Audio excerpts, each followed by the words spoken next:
So you want to be a fabricator?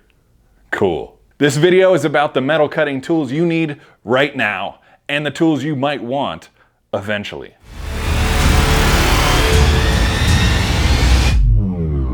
No!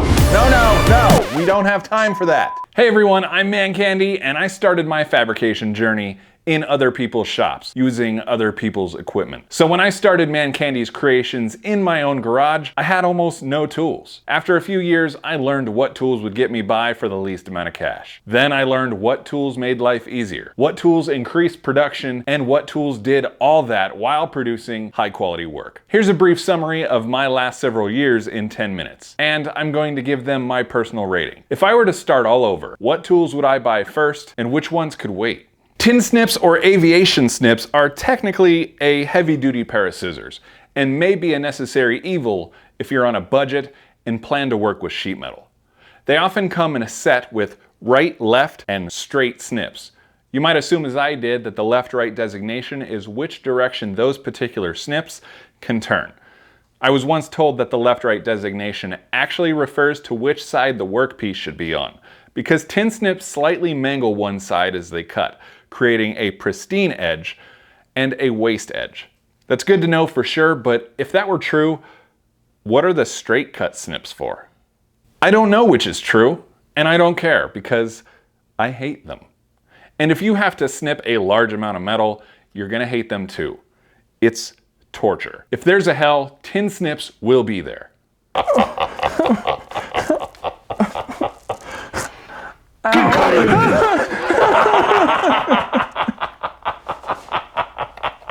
I'm happy to put tin snips at the bottom of the list at number 10, and they go in my bottom drawer to be forgotten.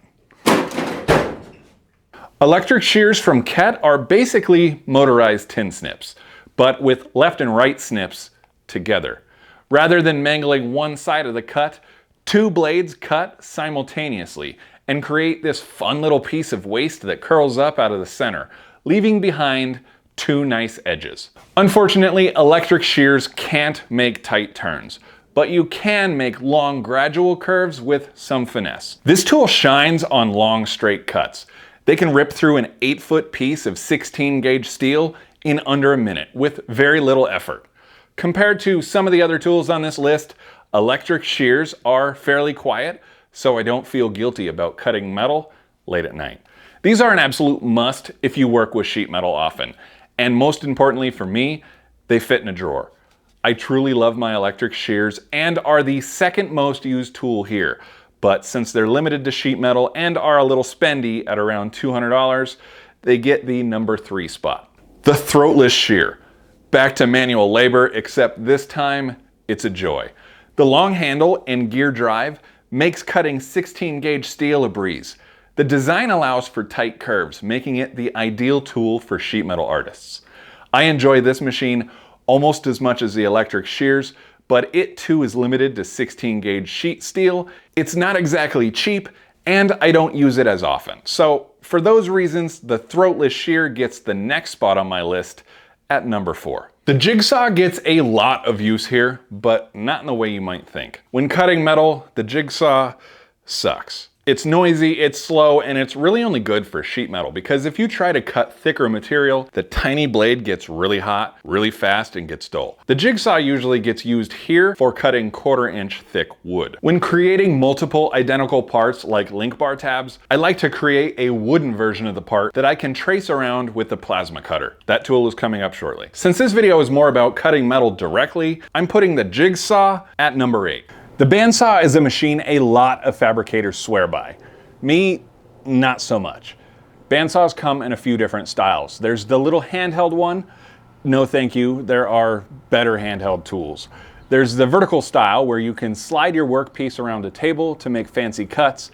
And there's the horizontal machine that you can clamp material in and let gravity make your cut while you go do something else. Or if you find one like mine, it'll do both vertical and horizontal cuts. That's great, I guess, but it's just way too dang big. My focus on Garage Fab is showing how to use small workspaces efficiently. This is anything but. I paid $600 for this machine used, and a new low-end one will run you about $1,000. That said, I put the bandsaw all the way down at number 9. There are cheaper, better, and smaller tools that can do a similar job, like this next one. Need speed? Need precision? Need an insane amount of noise? A steel-cutting carbide piece chop saw like the one from Evolution? It's the one for you. Not to be confused with an abrasive chop saw, this thing cuts lightning fast with almost no sparks and barely heats up the workpiece. This thing saves me a lot of time, both in actual cutting time and in post-cutting time, because the end result is pretty much flawless. As simple as it is though, it's one of my favorite top 5 tools. In fact, it's number 5. The Nibbler. Straight up, I just bought this for the video. Every time I see one in an ad, I'm like, that is so cool, but I never bought one. It works kind of like a hole puncher, but it's a fully automatic rapid fire hole puncher that quite literally nibbles at the metal you're cutting, creating thousands of little moon-shaped droppings. I can see how this would have been handy for a few jobs that required tight turns, but since it's only useful for sheet metal and I've gone this long without it, I can't say it's a must-have. So I'll put it on the list at number 7. The plasma cutter truly is a box of magic. A plate that used to take me several minutes to cut with a cutoff wheel now takes seconds. The plasma cutter can quite literally slice through half-inch thick metal like a hot knife through butter. Since there's no actual blade, the torch can cut in any direction, making it ideal for intricate shapes in either thin or thick metal. The reason I bought my plasma cutter, you can connect it to a CNC table, which will quite literally do all the work for you. As in, you load metal onto the table, hit print, and watch it cut precision parts. Surely, a machine this capable gets the number 2 spot, right? Actually, no. I mean, let's be honest here, a plasma cutter just isn't reasonable for everyone. For starters, this particular machine cost me over $2 grand, and that's only part of the system. Follow this hose, and you'll see what I mean. My plasma cutter requires an air compressor. A small roll-around compressor will work, but you'll need to take lots of breaks between cuts to allow the compressor to build pressure. If you want to be able to cut without interruption, you're going to need a much bigger compressor. In other words, you've really got to be serious about this fabrication thing to go the plasma cutter route. It's a joy to use. It saves all kinds of time, and I think it was worth every penny. But the startup cost is just too steep to get better than number 6. The reciprocating saw, or often referred to by Milwaukee's trademark name, Sawzall, is one of the best cutting tools in the world, IMO. It's definitely not for delicate detail work. In fact, kind of the opposite. It's the tool you grab when you want to separate something from something else and you don't have the patience to be nice about it. Like removing the roof from a car at the junkyard, or cutting a truck cab in half, or removing a section of frame. The super long blades that are available make this the ultimate tool of mass destruction. And though I prefer the grinder with a cutoff wheel, a lot of fabricators use a Sawzall to cut steel plate. It can cut just about anything without creating a lot of sparks.